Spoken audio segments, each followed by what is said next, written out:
Hello, welcome back to Cesim simulation step-by-step guide for our winning tip number 9, number 10, marketing decision. Check the cost and check the profit, and logistic decision. I show you the detail now. So one of the most important decision is for the marketing here. We need to set the price here, decide decision of number of features we have based on the analyzing of last results, and also we adjust the price, set the promotion, and check the cost here, check the unit cost here, and then we can check the total cost and unit throw and gross profit here. Make sure we have the good profit and low inventory, right?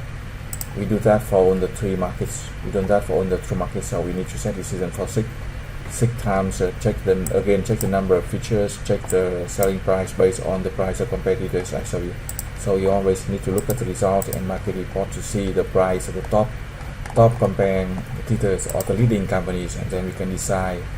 Here we can decide the price and check the number of features and unit result. So that's relation, very detailed decision.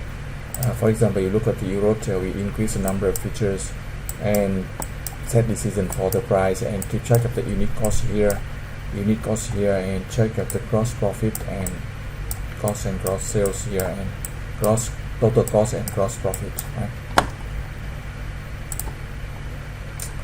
Check to have sales revenues, cost, and potential profit, right? If you have any question, you send the email to cesimhelp2020@gmail.com, or get the free support for our 1 and 2. Thank you for watching. Good luck and success.